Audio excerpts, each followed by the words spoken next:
everyone, this is Molly. I just want to show you in this short video, which will be broken up into sections, how I make the felt for the dancer's skin.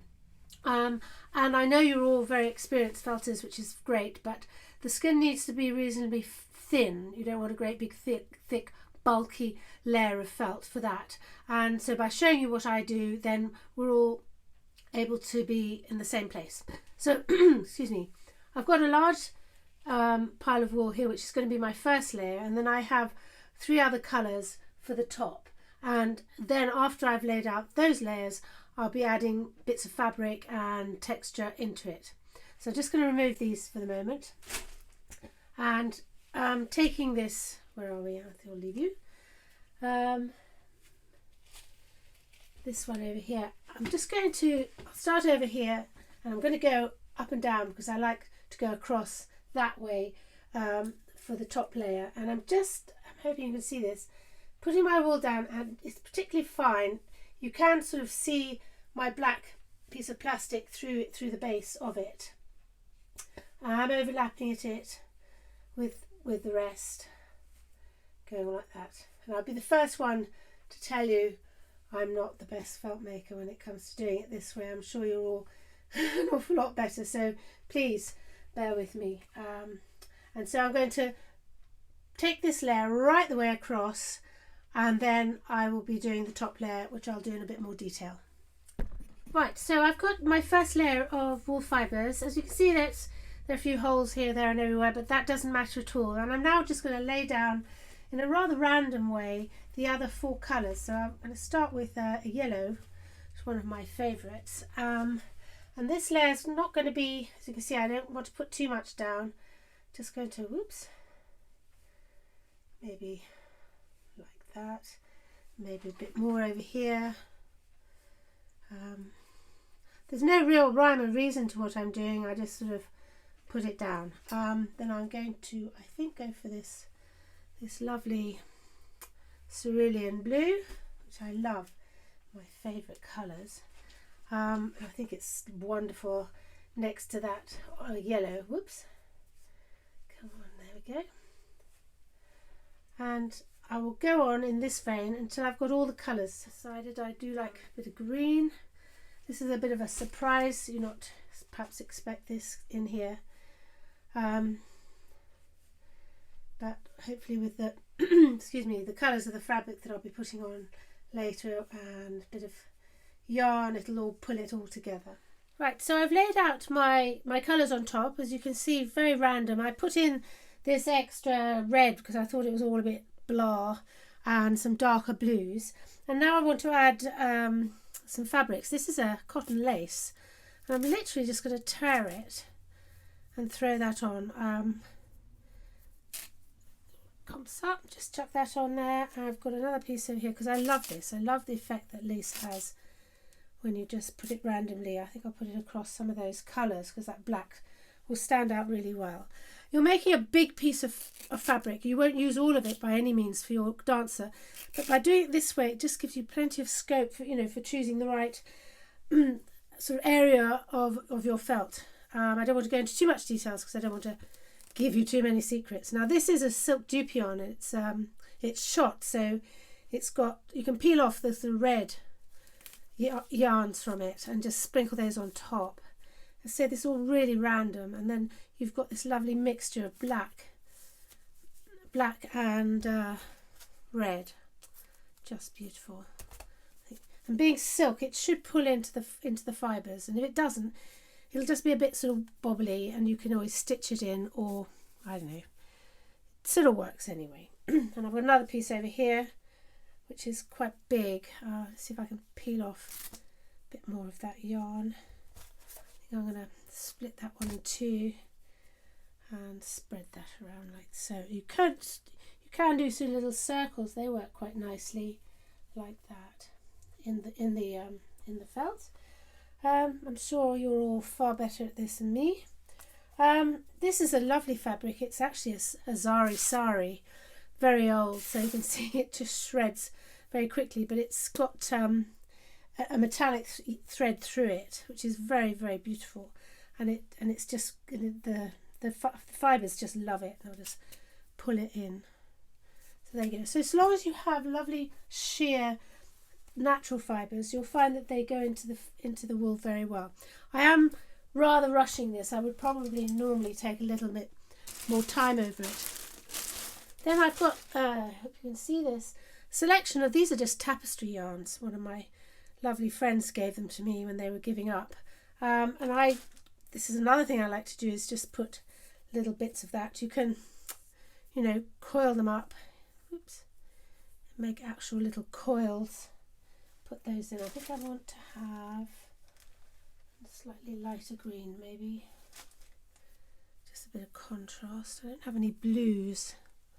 I'm hoping, I find it really difficult to actually get involved in my making, and I'm hoping that I'm actually filming me and not just bare space. So there you are. I will.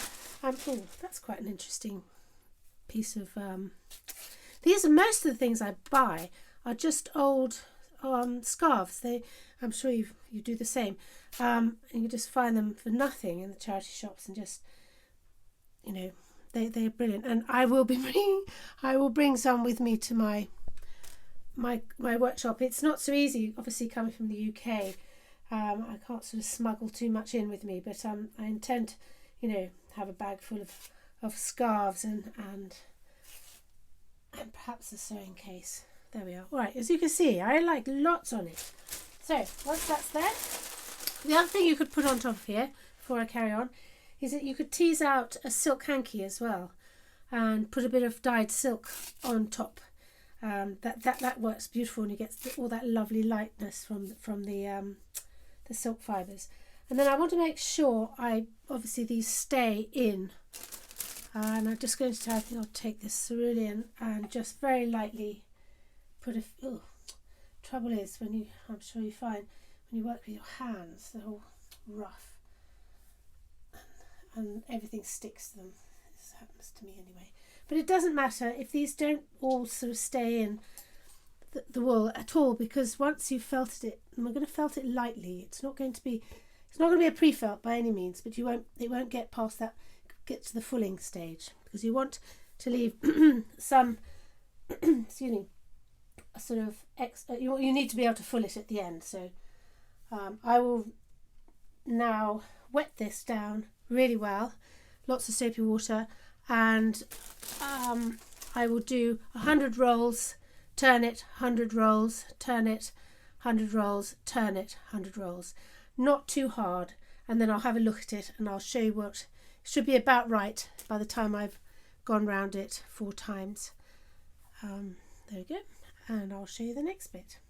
Okay, I'm back again. I've made the piece of felt, ironed it, and I've also embroidered into it randomly with my free machine embroidery. And I have a horrible feeling I'm not going to be able to show this to you. I'll try and get the light on it, but you can just see I've used a sort of gold thread, because I like that lovely look at that, sort of the light it gives it. If you have a look on the other side, you can see just how random I've been, and very fast, and not beautiful stitching at all, because it's all going to pull together and you won't see the back anyway. Alternatively, I could have done lots of little running stitches all over here, or you can do those later. Or if it's your preference, don't put any stitch in it at all. Make the felt the way you like to make it, because this is your workshop and it's going to be your method of making. The other point I want, also, you're not going to use this as a whole flat piece. You're going to be taking bits of it to place around the figure, so you won't see the whole. You'll see bits of it, which gives it a very, very different look. But it's quite nice to have sort of round bits to fit round places. I'm not going to go any more detail because I don't want to spoil it for you. So, and also, if for whatever reason you don't make your piece of felt, don't worry. If you can bring the materials that I mentioned with you, and obviously a felting mat and bubble wrap, then I'm sure there will be time, sort of the evening, sort of between day 1 and day 2, to put something like this together. But the reason I would prefer you to bring it with you is that we just don't need to spend that time making something that you already know how to do, and is actually an easy technique, and not really, in the grand scheme of things, it can be done beforehand. Any problems, just email me. If you say if you'd rather do it then and there, fair enough. We will, we can fit it in.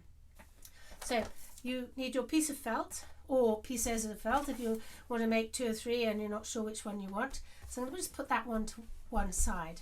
The next important part is wire. Now this is galvanized garden wire, very not expensive in the least. Pick it up at my local sort of home base in the UK. It's 2 millimeters in diameter. It's really easy to bend, but it has good strength in it. Now what I've discovered is that there are different types of wire despite the fact that they might be the same diameter. So I've asked Beth to source this wire in the in New York State for me to have at the workshop, so that we'll all have the same wire and we're all coming, all working from the same place. If you don't mind if I then just charge you, it's not going to be expensive, and it will just be cost price, and also hopefully by then I'll be able to sort of give you an idea of where you can purchase it as well. So that's the wire. Next you need a sweater, a cheap second-hand sweater. If you've got one in the cupboard, even if it's got moth holes in it, doesn't matter. Acrylic or wool would be preferable. Something lightweight though, not a great big chunky knit wool, and quite reasonably sort of stretchy and loosely woven. This is not to add bulk to your figure at all. You just want a fairly lightweight sweater. Then I'm going to deal with these next. Wire cutters, very handy. They can be this type or pliers, not fussy. Needle and thread. I've got 2 types of thread here. One is a buttonhole thread. I only have let's see if I get some of that out. Just a brown. If I was using this sort of colour, I might, purist go for a grey, but I don't have any. But buttonhole's good and strong, and I just find it easier. And also then some ordinary sewing thread, machine thread, that more or less sort of works with your felt, because so long as it sort of works in there, you won't really see it, but it's quite important that it does marry with your felt.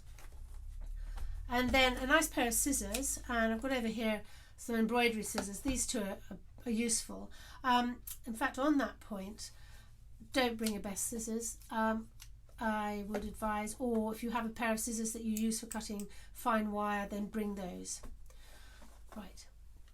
This is just a plastic box. I bought it today, and I think it's very useful for putting things like, putting some of your bits and pieces, beads and whatnot into. But it's quite useful just to have a little bowl of water working, next to you. So that's why I've included that. Be handy. Then I've just got a squeezy bottle, nothing special. This you'll be putting detergent or your soap or whatever you prefer to work with.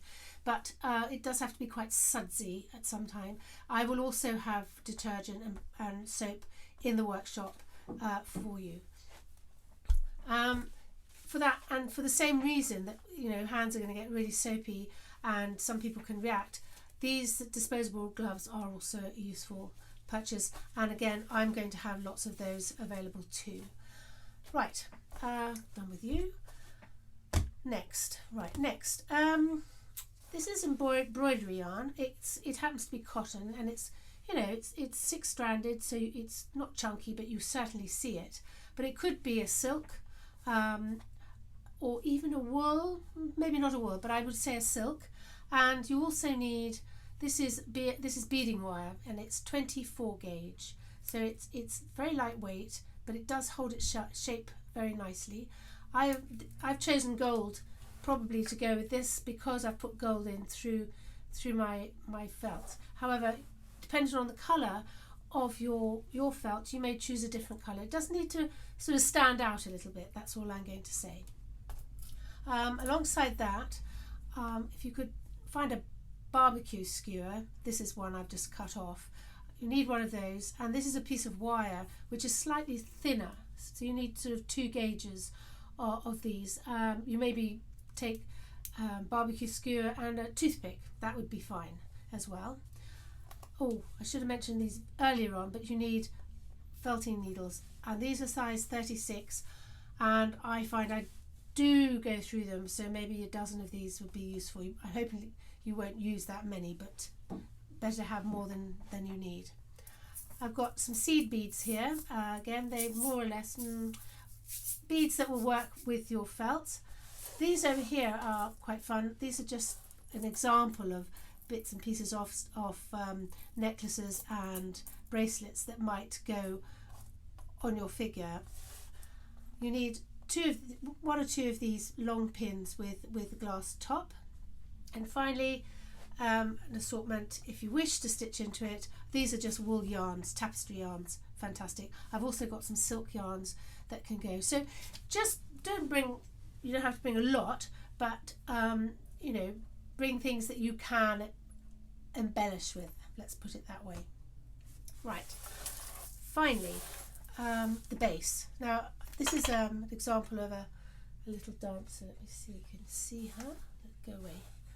Right, and I'll put it on the side. You can see there's a piece of wood here, which is actually a piece of old root that I found when I was out walking.